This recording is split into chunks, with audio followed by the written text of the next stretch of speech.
The world's economy runs on the ocean, It is a vast, interconnected superhighway that carries the goods we use every day, from the clothes on our backs to the fuel in our cars.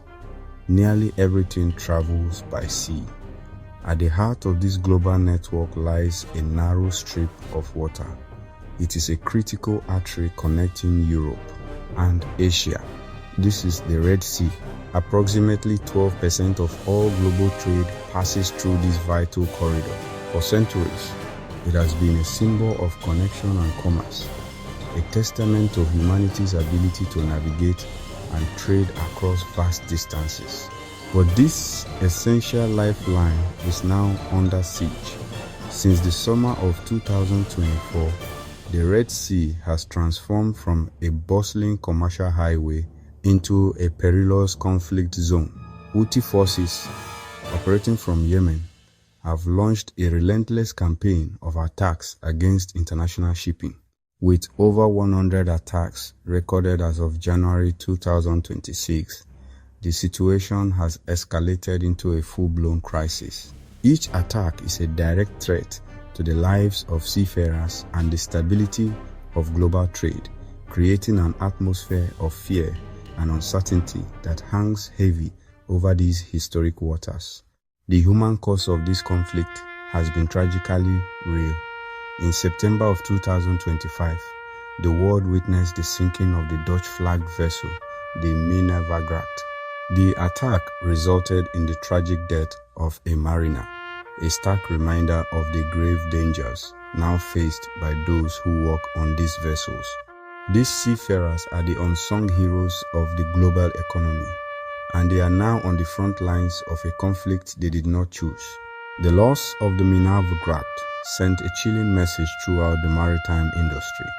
No vessel is entirely safe, and the risks are higher than ever before. This new reality has a name: sea denial. It means that a powerful actor, even one without a traditional navy, can effectively shut down a major sea lane. They can deny access to ships, forcing them to take longer, more expensive routes. The constant threat of drone and missile attacks has made the passage too dangerous for many shipping companies. The concept of guaranteed safe passage, once a cornerstone of international law and commerce, has been shattered. The consequences of sea denial are profound and far-reaching. Since the attacks began in earnest, Suez Canal transits have plummeted, now operating at less than 60% of their average capacity.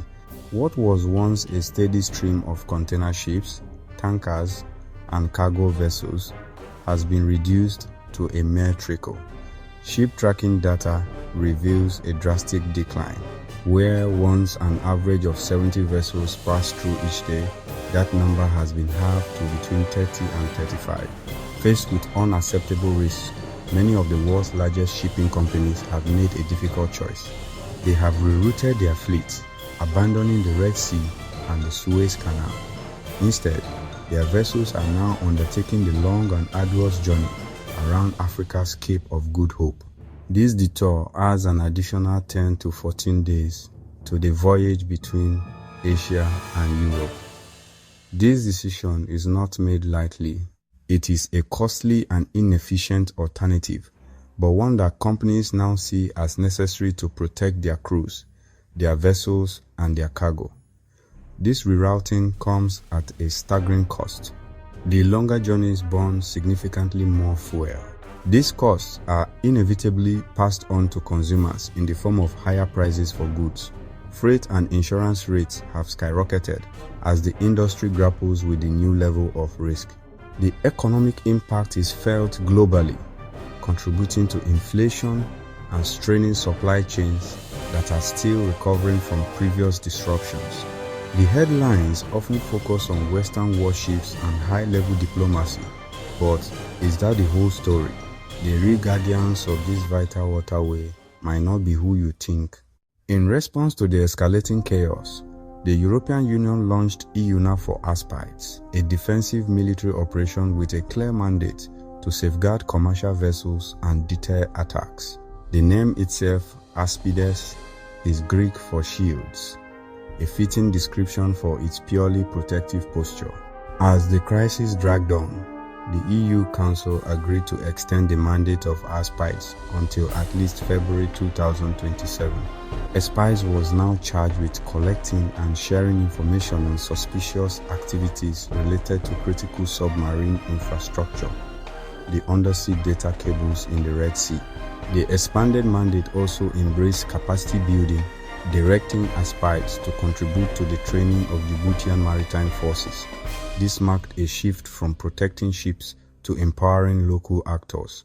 While naval operations provided a physical shield, the United Nations sought to apply diplomatic pressure and ensure global accountability. The UN Security Council repeatedly condemned the Houthi attacks on merchant and commercial vessels. The Council adopted a resolution extending the requirement for the Secretary General to provide written monthly reports, extended until at least mid-July 2026. While warships intercept missiles, the UN's reporting mechanism works to build a case for a lasting political and diplomatic solution.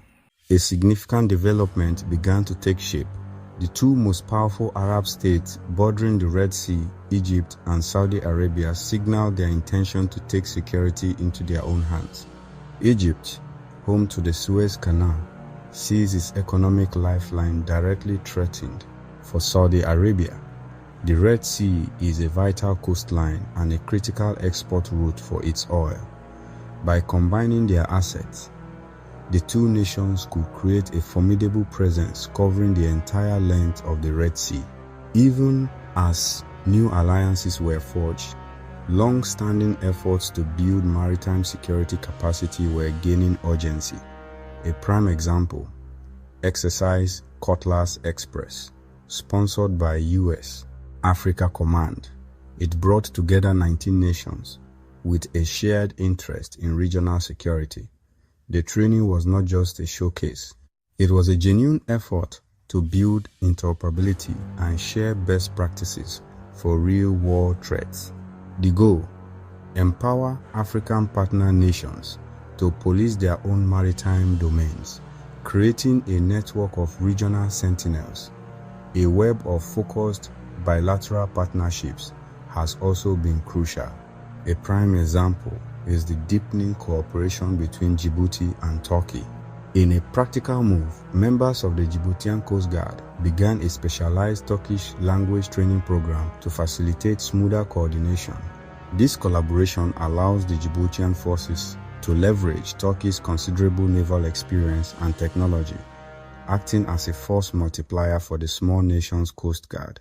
While global headlines focus on Western warships, the true front line of defense in the Red Sea is often found on the shores of Sub-Saharan Africa, Djibouti, Kenya, Somalia. They are emerging as active and essential partners in the fight to maintain maritime security. They possess an intimate understanding of the local maritime environment, the patterns of life at sea, and the subtle anomalies that might signal a threat. This local awareness is an invaluable intelligence asset, letting them spot suspicious activities that might otherwise go unnoticed.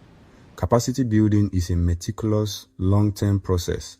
It begins with individual skills: navigation, engine maintenance, damage control. The next level is specific maritime security operations, practicing complex procedures like how to safely visit, board, search, and seize a suspicious vessel.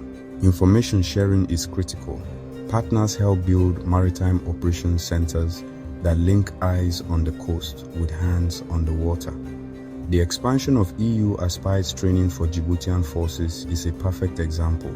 It's not just teaching how to stop a boat, it's building a sustainable institution. The ongoing crisis has become a catalyst for a major paradigm shift. For decades, the model was protection.